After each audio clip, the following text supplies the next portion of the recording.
The Snake Song. We were coming out of the music hall quite pleased with the concert. We thought it a very fine performance. We thought so till we noticed the talkative man in our midst. He looked as though he had been in a torture chamber. We looked at him sorrowfully and remarked, "We suppose you are one of those great men who believe that South Indian music died 100 years ago. Or were you at any time hobnobbing with all our ancient musicians and composers? The only reason many persons like you have for thinking that all modern singing is childish and inane. Or are you one of those restless theorists who can never hear a song without splitting it into atoms?" "None of these," answered the talkative man. "I am just a simple creature who knows what he is about. I know something of music, perhaps just a little more than anyone else here, and that is why I am horrified to see the level to which taste has sunk." We tried to snub him by receiving his remarks in cold silence and talking among ourselves. But he followed us all the way, chatting, and we had to listen to him. "Sing me now," said the talkative man.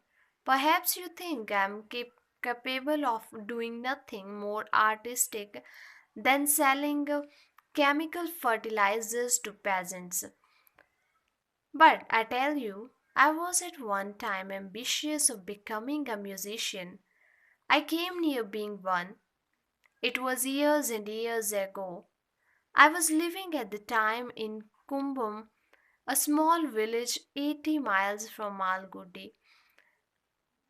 A master musician lived there. When he played on the flute, it was said the cattle of the village followed him about. He was perhaps the greatest artist of the century, but quite content to live in obscurity, hardly known to anyone outside the village, giving concerts only in the village temple and absolutely satisfied with the small income he derived from his ancestral lands. I washed his clothes, swept his house, ran errands for him, wrote his accounts, and when he felt like it, he taught me music. His personality and presence had a value all their own, so that even if he taught only for an hour, it was worth a year's tuition under anyone else. The very atmosphere around him educated one. After 3 years of chipping and planning, my master felt that my music was, after all, taking some shape. He said, "In another year, perhaps you may go to the town and play before a public. That is, if you care for such things." You may be sure I cared. Not for me the greatness of obscurity. I wanted wealth and renown. I dreamt of going to Madras and attending the music festival next year, and then all the districts would ring with my name. I looked on my bamboo flute as a sort of magic wand which was going to open out a new world to me. I lived in a small cottage at the end of the street. It was my habit to sit up and practice far into the night. One night, as I was just losing myself in Bhairavi Raga, there came a knock on the door. I felt irritated at the interruption. "Who is there?" I asked. "A sadhu. He wants a mouthful of food." "At this hour? Go, go. Don't come and pester people at all hours." "But hunger knows no time. Go away. I have nothing here. I myself live on my master's charity." "But can't you give A small coin, or at least a kind word to a sadhu. He has seen Kasi Rameswaram. Shut up, I cried, glared at the door, and resumed my Bhairavi. 15 minutes later, the knocks were repeated. I lost my temper. Have you no sense? Why do you disturb me? You play divinely. Won't you let me in? You may not give me food for my stomach, but don't deny me your music.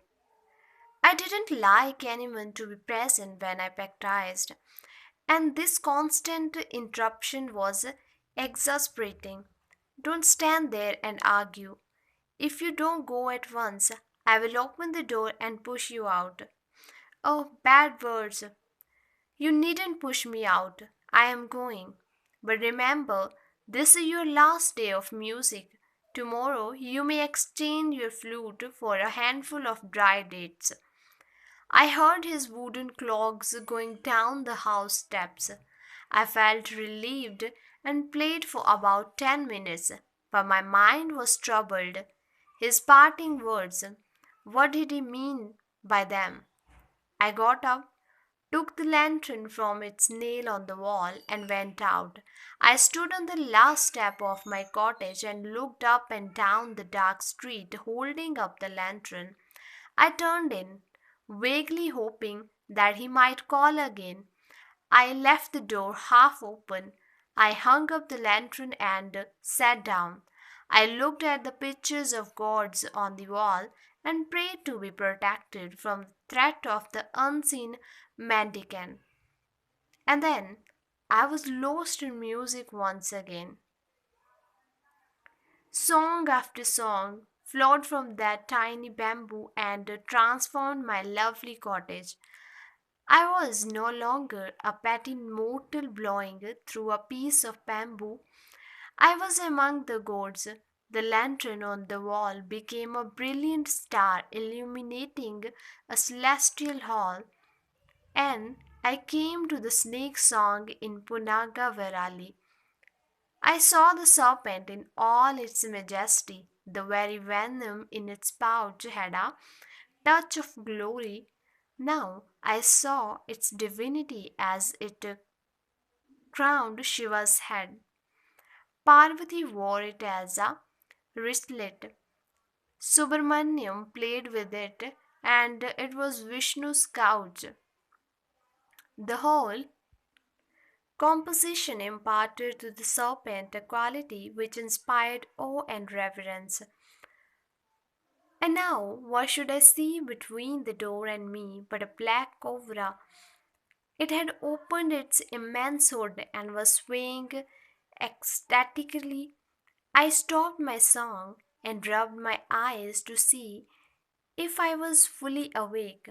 But the moment the song ceased, the cobra turned and threw a glance at me and moved forward. I have never seen such a black cobra and such a long one in my life. Some saving instinct told me, play on, don't stop. I hurriedly took the flute to my lips and continued the song. The snake, which was now less than 3 yards from me, lifted a quarter of its body. With a gentle flourish, reared its head, fixed its round eyes on me, and listened to the music without making the slightest movement. It might have been a carven snake in black stone, so still it was. And as I played with my eyes fixed on the snake, I was so much impressed with its dignity and authority that I said to myself, which god would forego the privilege of wearing this in his hair? After playing the song thrice over, I commenced a new song. The cobra sharply turned its head and looked at me as if to say, now, what is all this? I let out a terrible hiss and made a slight movement. I quickly resumed the snake song, and it assumed once again its carven posture. So I played his song again and again. But however great a composition might be, a dozen repetitions of it was bound to prove tiresome. I attempted to change the song once or twice, but I saw the snake stir menacingly. I vainly tried to get up and dash out, but the snake nearly stood up on its tail and promised to finish me. And so I played the same song all night. My distinguished audience showed no sign of leaving. By and by, I felt exhausted. My head swam, my cheeks ached from continuous blowing, and my chest seems to be emptied of the last wisp of breath. I knew I was going to drop dead in a few seconds. It didn't seem to matter very much if the snake was going to crush me in its coils and fill me with all the venom in its sac. I flung down the flute, got up, and prostrated before it, crying, "Oh Nagraja, you are a god. You can kill me if you like, but I can play no more." When I opened my eyes again, the snake was gone. The lantern on the wall had turned pale in the morning light. My flute lay near the doorway. Next day, I narrated my experiences to my master. He said, "Don't you know you ought not to play Punaga Virali at night? That apart, now you can never be sure you will not get the snake in again if you play. And when he comes, he won't spare you unless you sing his song over again. Are you prepared to do it?" "No, no, 1,000 times no," I cried. The memory of the song was calling. I had repeated it enough to last me a lifetime. If it is so, throw away your flute and forget your music. You can play with the serpent. It is a plaything of gods. Throw away your bamboo. It is of no use to you any more." I wept at the thought of this renunciation. My master pitied me and said, "Perhaps all will be well again if you seek your visitor of that night and beg his forgiveness. Can you find him?" I put away my flute. I have ever since been searching for an unknown, unseen mendicant in this world. Even today, if by God's grace I meet him, I'll fall at his feet, beg his forgiveness, and take up my flute again.